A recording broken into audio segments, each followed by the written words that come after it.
Masechet Shabbat, résumé du Daf même tête.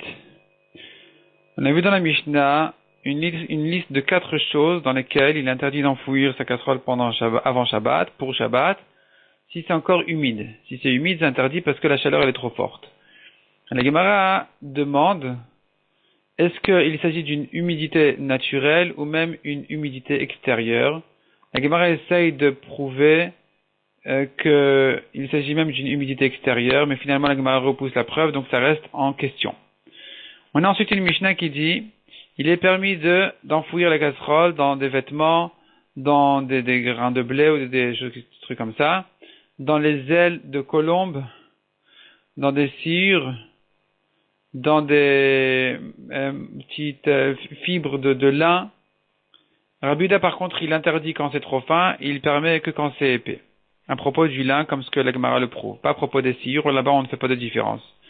La Gemara ensuite rentre dans les détails de Tfilin, en rapport avec ce qu'on a vu dans la Mishnah, Kanfeona, les ailes de colombe. La Gemara, de là, elle dévie complètement au halachot de Tfilin. Les Tfilin nécessitent un corps propre, comme Elisha Bal Knafaim. Elisha qui était le propriétaire des ailes.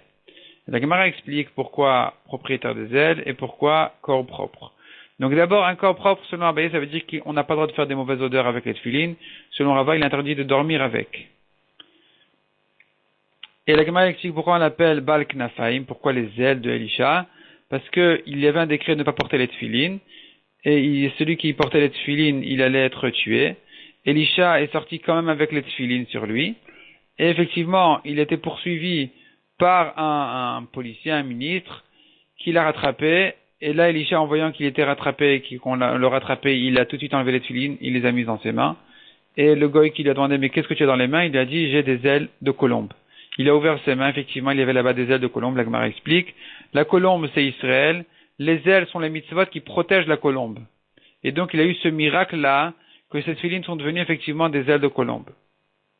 Donc, Elisha, en ressentant que les mitzvot ne peuvent que protéger les juifs, il a effectivement mérité, et donc il s'est permis même de sortir avec, presque se mettre en danger, et effectivement, il a mérité ce miracle incroyable. Ensuite, la Mishnah suivante nous dit, il est permis d'enfouir les casseroles dans des pots. Et les pots ne sont pas mouktsés. Par contre, des tontes de laine, on a le droit d'enfouir la casserole dedans avant Shabbat, mais ça sera mouktsé, donc il devra se débrouiller à ressortir ça pendant Shabbat. En sortant le couvercle, et la laine va s'envoler, va sortir tomber d'elle-même, sans la toucher. Selon Rabbi Elazar ben Azaria, par contre, la Gemara dit, enfin, c'est un nouveau sujet un peu, il n'a pas à sortir la casserole complètement de la caisse avec la laine, parce que la laine risque de tomber dans le trou de la casserole, après il ne pourra pas la remettre. Selon Chachamim, par contre, il peut ressortir la casserole et la remettre ensuite, comme on verra dans la Gemara. La Gemara ramène une discussion entre des Amoraïm et même entre des Tanaïm. À savoir, est-ce que ce qu'on a dit dans la Mishnah à propos des pots, que ce n'est pas moukté, on a le droit de les porter, est-ce qu'il s'agit que des pots d'un balabait ou même des pots d'un artisan? Il travaille les pots, il va les vendre, donc il fait attention que ça reste propre. Donc ça devrait être moukté peut-être. Ou pas, ou peut-être que non, il fait pas trop attention, ça le gêne pas qu'on s'assoie dessus, c'est pas grave si ça risque un peu de se salir.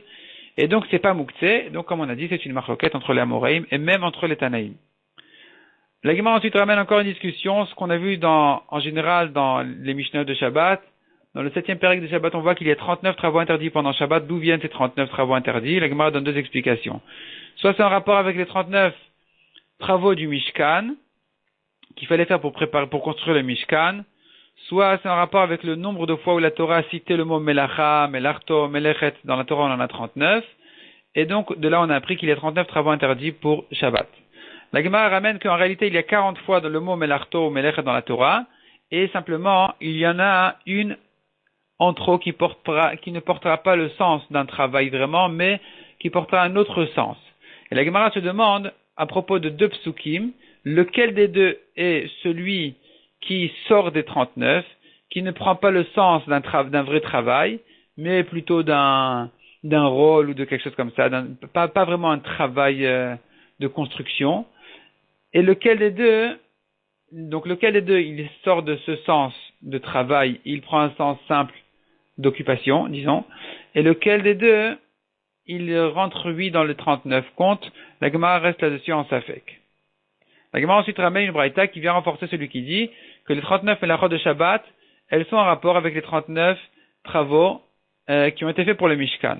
Donc on voit dans une braïta très clairement que tout est comparé au Mishkan. Ce qui a été fait pour le Mishkan, chaque travail qui a été fait pour la construction du Mishkan est interdit pendant Shabbat.